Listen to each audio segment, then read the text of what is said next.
اس یتیم لڑکی سے تم شادی کرو گے جس کے نہ ماں باپ ہے، نہ کوئی ڈھنگ نہ سلیقہ؟ میں ایسا کبھی نہیں ہونے دوں گی۔ تم نے میری بانجی کو چھوڑ کر اس کا نام کیسے لیا؟ کشان بھائی اپنی جگہ سے کھڑے ہو گئے اور سخت لہجے میں بولے، امی خبردار، جو آپ نے شال کے بارے میں ایک لفظ بھی غلط کہا، اور میرے چچا کی بیٹی ہے اور اس گھر کی عزت ہے، یتیم ہونا کوئی گناہ نہیں ہے، میں اپنا فیصلہ نہیں بدلوں گا۔ اور بابا اگر آپ کو اعتراض نہیں تو میں چاہتا ہوں کہ جلد از جلد میرا اور شال کا نکاح کر دیا جائے۔ چچا جان بھی اٹھ کھڑے ہوئے اور نم ہوتی آنکھوں سے بولے، مجھے تم پر فخر ہے بیٹا، تم نے میرے دل کی بات کہہ دی، میں بھی یہی چاہتا ہوں۔ بیگم تمہیں اعتراض نہیں ہونا چاہیے۔ چچی بیگم نے جب دیکھا کہ باپ بیٹا دونوں ایک ساتھ ہیں اور ان کی دال نہیں گل رہی تو انہوں نے فوراً پینترا بدلا اور چہرے پر ایک مصنوعی مسکراہٹ سجا لی۔ وہ نرمی سے بولی، ارے میں تو بس دیکھ رہی تھی کہ میرا بیٹا اپنی بات پر کتنا قائم رہتا ہے، ورنہ مجھے شال سے کیا دشمنی ہو سکتی ہے؟ اگر تم دونوں کی خوشی اسی میں ہے تو میں کیا کہہ سکتی ہوں؟ مجھے منظور ہے۔ نازیہ روتے ہوئے وہاں سے بھاگ گئی اور ساتھ ہی خالہ آواز دیتی ہوئی اس کے پیچھے لپکی۔ چچی بیگم نے مجھے گلے لگایا مگر ان کے بازو کی سختی مجھے بتا رہی تھی کہ یہ صرف ایک دکھاوا ہے۔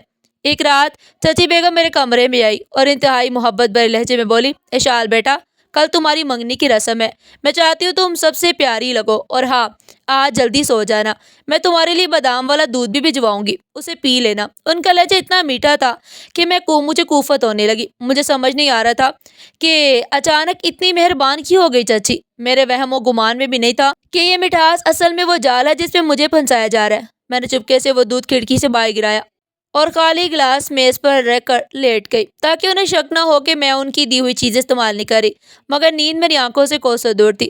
گھر میں عجیب سی ہلچل تھی جو رات کی اس پہر بھی تھمنے کا نام نہیں لے رہی تھی۔ میرے کمرے کے ساتھ ہی چچی جان کا کمرہ تھا جہاں سے مجھے دبی دبی آوازیں آ رہی تھی۔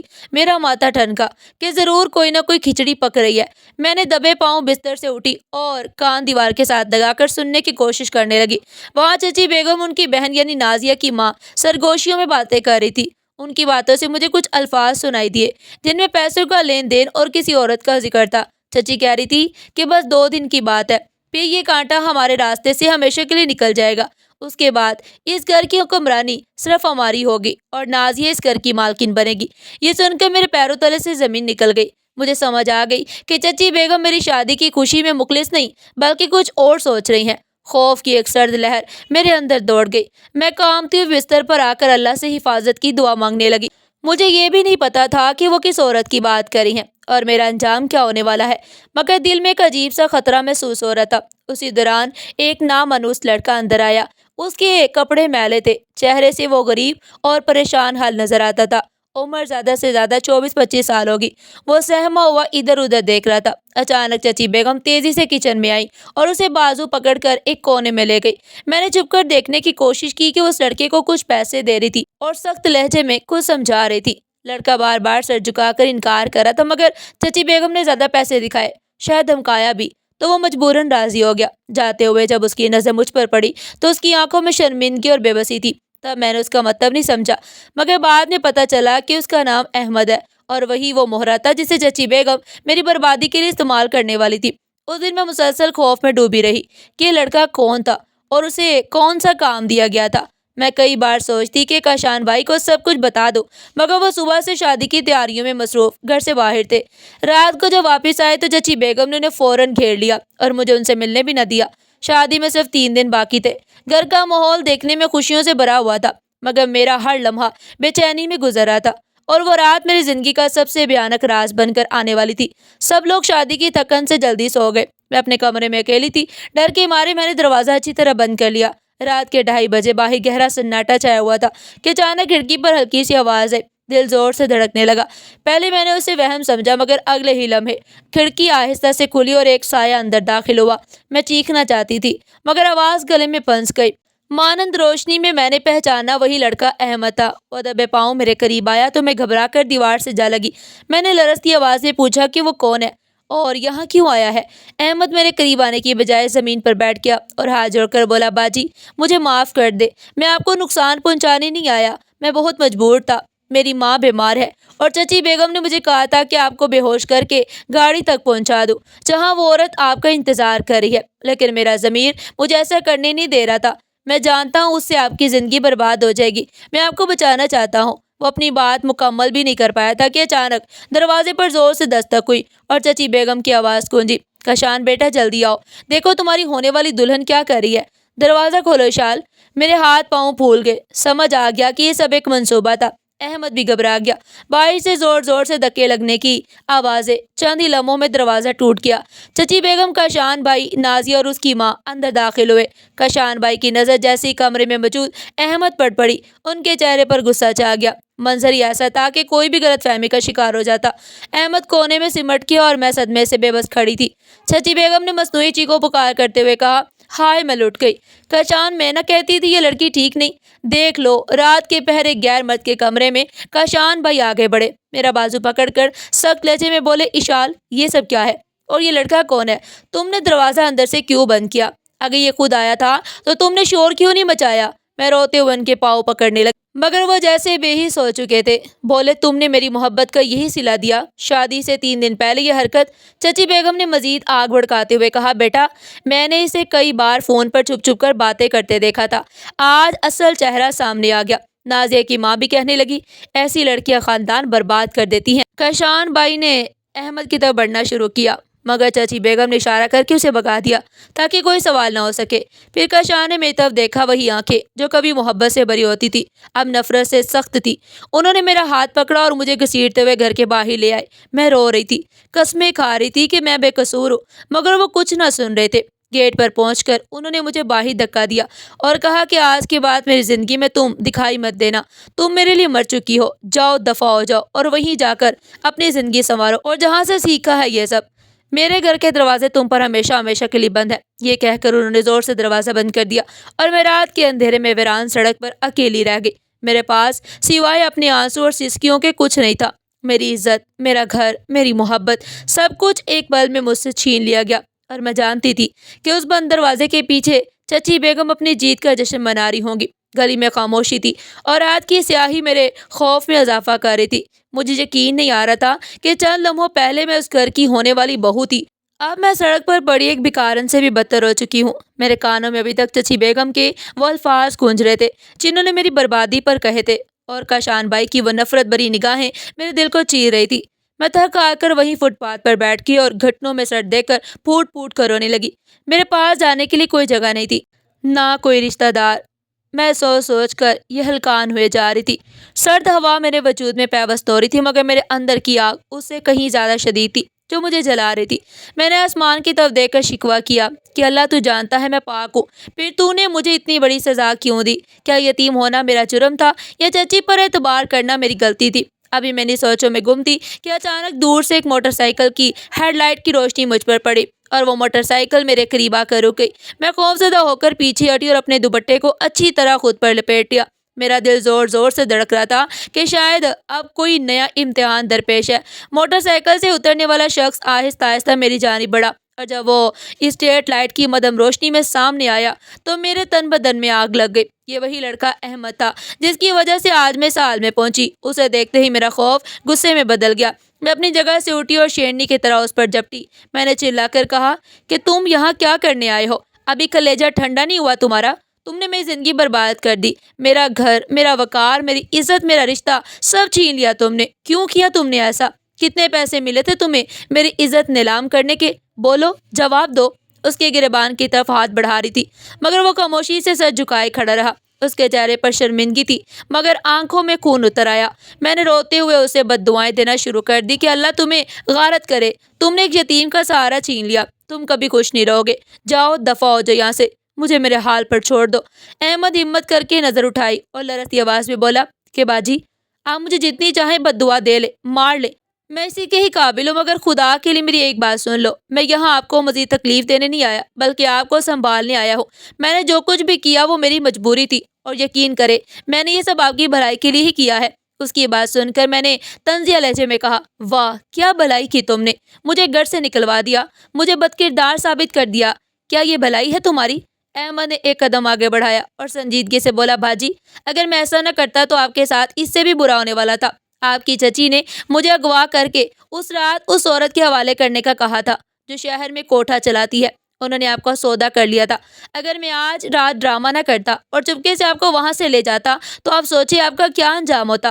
وہاں سے واپسی کا کوئی راستہ نہیں تھا، کم از کم اب آپ آزاد ہیں، بدنامی کا داغ دھل سکتا ہے وقت کے ساتھ، مگر وہ دلدل بہت گہری تھی جہاں آپ کو دھکیلا جا رہا تھا۔ میں غریب ضرور ہوں باجی، مگر بغیرت نہیں ہوں۔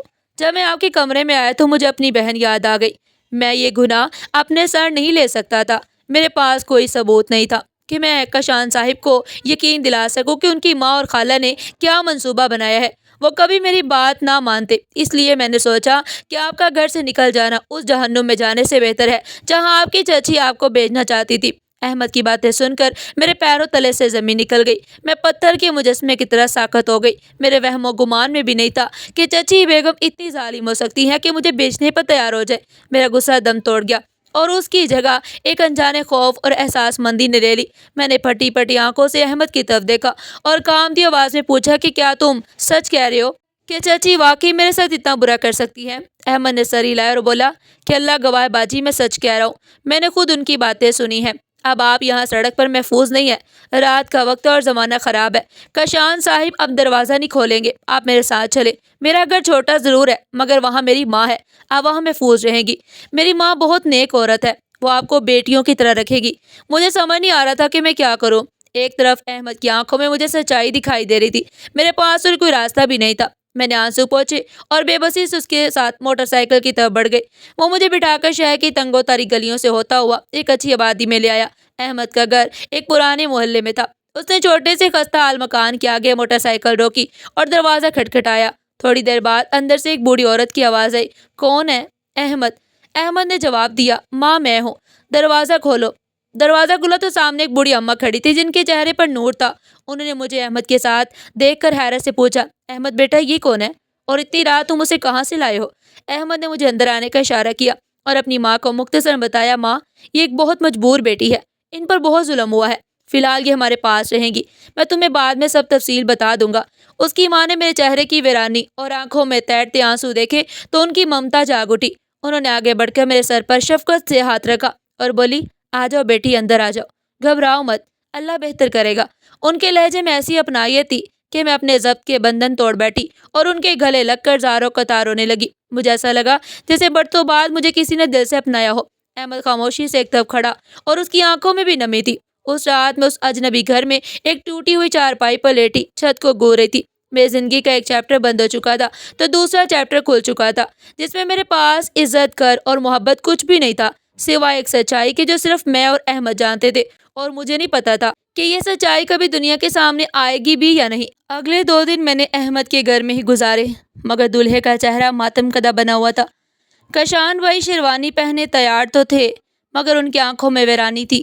وہ زندہ لاش کی طرح کمرے میں بیٹھے تھے کہ چچی بیگم اندر آئی اور پیار سے اس کے کندھے پر ہاتھ رکھتے ہوئے بولی کہ میرے چاند بیٹے، اب اس منحوس کا غم منانا چھوڑ دو، اللہ کا شکر ادا کرو کہ اس نے تمہیں بچا لیا۔ کشان بھائی بھاری آواز میں بولے کہ امی، کیا واقعی شال ایسی تھی؟ میرا دل اب بھی نہیں مانتا، کہیں ہم سے کوئی غلطی تو نہیں ہوئی؟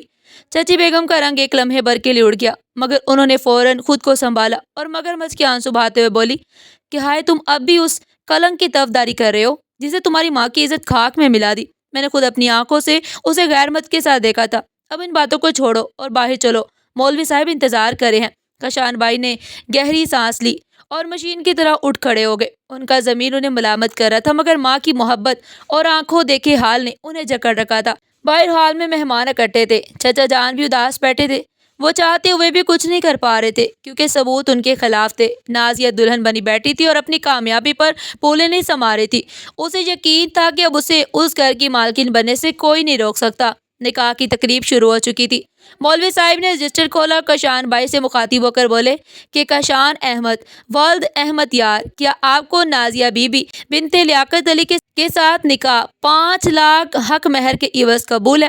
حال میں مکمل خاموشی چھا گئی۔ سب کی نظر کشان بھائی پر تھی جو سر جھکائے خاموش بیٹھے تھے۔ چچی بیگم نے بے چینی سے ان کے بازو پر ہاتھ رکھا اور سرگوشی کی کہ بیٹا بولو، سب انتظار کر رہے ہیں۔ کشان بھائی نے کانپتے ہوئے آہستہ سے جواب دیا اور بمشکل بولنے ہی والے تھے کہ اچانک مین گیٹ پر شور مچا اور ایک بلند آواز گونجی کہ یہ نکاح نہیں ہو سکتا۔ سب لوگ چونک کر دروازے کی طرف دیکھنے لگے۔ وہاں میں اور احمد کھڑے تھے۔ مجھے زندہ اور صحیح سلامت دیکھ کر چچی بیگم اور ان کی بہن کے چہروں پر ہوائیاں اڑی۔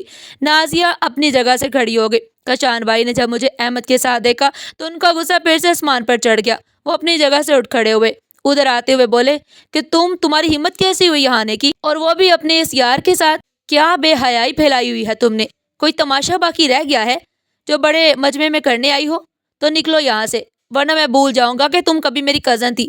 میں تو ڈر کے مارے احمد کے پیچھے چھپ گئی، مگر احمد نے ہمت نہیں آ رہی۔ وہ آگے بڑھا اور کاشان بھائی کی آنکھوں میں آنکھیں ڈال کر بولا کہ کاشان صاحب، مار لیجئے گا، مجھے جان سے مار دیجیے گا، مگر خدا کے لیے صرف 2 منٹ میری بات سن لیجیے۔ آپ جسے سچ سمجھ رہے ہیں وہ سب سے بڑا جھوٹ ہے۔ یہ کہہ کر اس نے جیب سے اپنا موبائل نکالا اور اسے اسپیکر پر لگا کر سب سے اونچی آواز میں وہ ریکارڈنگ چلا دی۔ حال میں چچی بیگم کی آواز گونجنے لگی، ہر جملہ کسی بم کی طرح وہاں موجود لوگوں کے کانوں میں پھٹ رہا تھا۔ ارے بہن، وہ کانٹا تو نکل گیا، جائیداد ہمارے گھر میں ہی رہے گی۔ کاشان کو کیسے بیوقوف بنایا۔ ریکارڈنگ چلتی رہی۔ حال میں موت کا سا سناٹا چھا گیا۔ کاشان بھائی کا ہاتھ جو مجھے مارنے کے لیے اٹھا تھا وہیں ہوا میں رہ گیا۔ ان کا چہرہ غصے اور حیرت و ندامت کے ملے جلے تاثرات سے سرخ ہو رہا تھا۔ چچی بیگم اور ان کی بہن بت بنی کھڑی تھی۔ ان کے پاس اب بولنے کے لیے کوئی بھی لفظ نہیں تھا، کیونکہ ان کی اپنی آواز نے ان کا بانڈا پھوڑ دیا تھا۔ ریکارڈنگ ختم ہوئی تو احمد نے موبائل فون بند کیا اور بھرائی ہوئی آواز میں بولا، صاحب میں غریب ضرور ہوں، لالچی بن گیا تھا، مگر جب اس رات میں باجی کے کمرے میں گیا تو میرا ضمیر جاگ گیا۔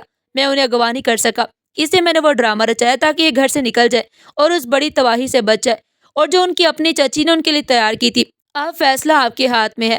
حال میں چھائے ہوئے موت کے سناٹے کو چچا جان کی گرجتی آواز نے توڑ ڈالا، جب وہ اپنی جگہ سے اٹھے اور بجلی کی تیزی سے آگے بڑھ کر ایک زوردار تھپڑ چچی کے منہ پر دے مارا۔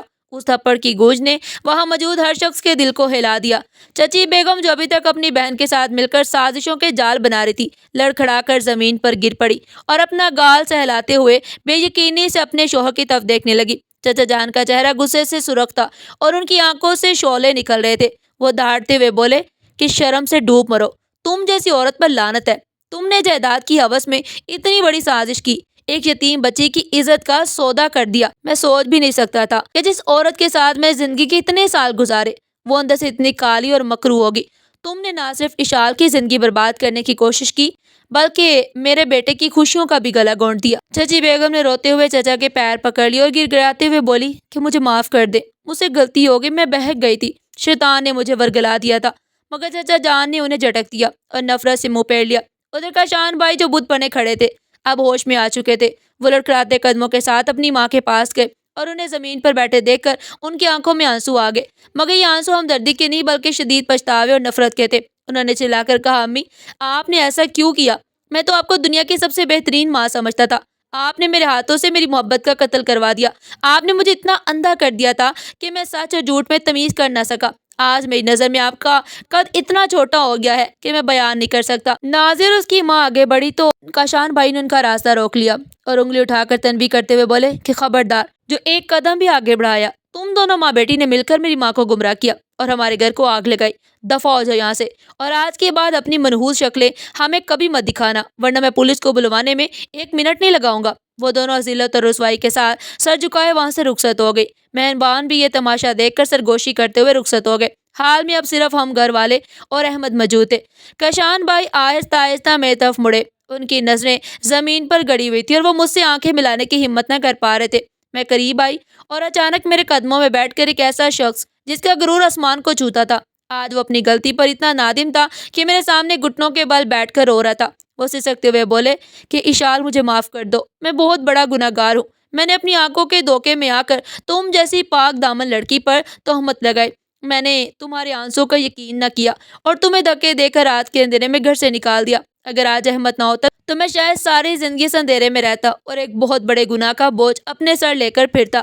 میں جانتا ہوں میری غلطی معافی کے قابل نہیں ہے، مگر خدا کے لیے مجھے معاف کر دو، ورنہ میں جی نہیں پاؤں گا۔ میں نے جھک کر کاشان بھائی کے کندھے پر ہاتھ رکھا اور انہیں اوپر اٹھایا۔ میری آنکھوں میں بھی آنسو تھے، مگر اب دل کا بوجھ ہلکا ہو چکا تھا۔ میں نے بھرائی ہوئی آواز میں کہا کہ کاشان بھائی، میں نے آپ کو معاف کیا، کیونکہ آپ بھی اس سازش کا شکار ہوئے تھے جس کا شکار میں ہوئی تھی۔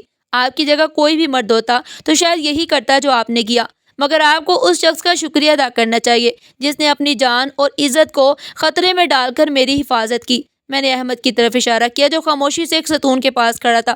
کاشان بھائی نے آگے بڑھ کر احمد کو گلے سے لگایا اور روتے ہوئے بولے کہ یار، تم نے مجھ پر بہت بڑا احسان کیا، تم نے نہ صرف اشال کی زندگی بچائی بلکہ میرے گھر کی عزت بھی بچائی۔ اگر تم اس رات وہ ڈرامہ نہ کر دیتے تو شاید آج ہم سب کسی اور ہی جہنم میں جل رہے ہوتے۔ تم ہمارے محسن ہو، ہمارے خیر خواہ، اور میں وعدہ کرتا ہوں کہ جب تک میں زندہ ہوں تمہیں تمہاری ماں کو کبھی کسی چیز کی کمی نہیں ہونے دوں گا۔ چچا جان نے بھی احمد کے سر پر ہاتھ رکھا اور اسے بہت ساری دعائیں دی۔ اسی رات اسی جگہ جہاں نازیہ کے ساتھ کاشان کا نکاح ہونا تھا وہاں میرا اور کاشان کا نکاح ہوا۔ مولوی صاحب نے جب میرا نام پکارا تو مجھے لگا کہ اللہ نے مجھے میرے صبر اور سچائی کا انعام دے دیا۔ اس واقعے کے بعد ہمارے گھر کا نقشہ ہی بدل گیا تھا۔ چچا جان نے چچی بیگم کو طلاق تو نہیں دی مگر ان سے گھر کی تمام ذمہ داریاں اور اختیارات چھین لیے۔ وہ عورت جو کل تک اس گھر پر راج کرتی تھی اور مجھے نوکرانی سمجھتی تھی اب خود ایک قیدی کی طرح گھر کے کمرے تک محدود ہو کر رہ گئی تھی۔ ان کا غرور خاک میں مل چکا تھا اور وہ سارا دن مصلے پر بیٹھ کر اپنے گناہوں کی معافی مانگتی رہتی۔ ناظر اس کی ماں کا ہمارے گھر آنا جانا مکمل طور پر بند ہو گیا تھا۔ کاشان بھائی نے اپنا وعدہ پورا کیا اور احمد کو اپنی فیکٹری میں ایک بہت اچھی نوکری دے دی اور اس کی ماں کا بہترین علاج کروایا۔ اس کی غریب شادی شدہ بہن کو بھی ایک معقول رقم پہنچائی۔ احمد ہمارے خاندان کا ایک فرد بن چکا تھا۔ اکثر جب میں اور کاشان بھائی شام کی چائے پر بیٹھتے تو میں اس رات کے بارے میں سوچتی جب مجھے گھر سے نکالا گیا تھا۔ اس وقت مجھے لگ رہا تھا کہ میری زندگی کی سب سے بڑی بدقسمتی ہے، اللہ نے مجھے تنہا چھوڑ دیا ہے۔ مگر آج مجھے سمجھ آیا کہ بعض اوقات اللہ پاک ہمیں کسی چھوٹی تکلیف میں اسی لیے ڈالتا ہے تاکہ ہم کسی بڑی تباہی سے بچ سکے۔ اگر اس رات احمد وہ ڈرامہ نہ کرتا اور مجھے گھر سے نہ نکالتا تو شاید میں اغوا ہو کر اس دلدل میں پہنچ جاتی جہاں سے واپسی ناممکن تھی۔ میرا گھر سے بے گھر ہونا دراصل میری حفاظت کا ایک ذریعہ تھا اور وہ اجنبی لڑکا جسے میں نے نفرت کی نگاہ سے دیکھ رہی تھی وہ میرا مسیحا اور محافظ تھا۔ سچ کہتے ہیں کہ اللہ کی ہر مصلحت میں انسان کی بھلائی پوشیدہ ہوتی ہے، بس ہمیں سمجھنے میں تھوڑی دیر لگ جاتی ہے۔ اللہ کے ہاں دیر ہے اندھیر نہیں، اور اس کی لاٹھی بڑی بے آواز ہے۔ بے شک وہ انصاف کا خدا ہے۔ آج میں اپنی زندگی میں بہت خوش و خرم ہوں اور شکر گزار ہوں ہر پل اپنے اللہ کے جس نے ہر پل اپنے اللہ کی جس نے مجھے اتنی بڑی ذلت سے بچا کر اتنی عزت اور پیار بھری زندگی عطا کی۔ ناظرین، آپ کو ہماری آج کی کہانی کیسی لگی؟ کمنٹ سیکشن میں اپنی قیمتی رائے کا اظہار ضرور کیجیے گا اور اس طرح کی مزید سبق آموز کہانیاں سننے کے لیے ہمارے چینل کو سبسکرائب کریں، ویڈیو کو لائک کریں اور زیادہ سے زیادہ شیئر کریں۔ پھر ملتے ہیں ایک نئی کہانی کے ساتھ، تب تک کے لیے اللہ حافظ۔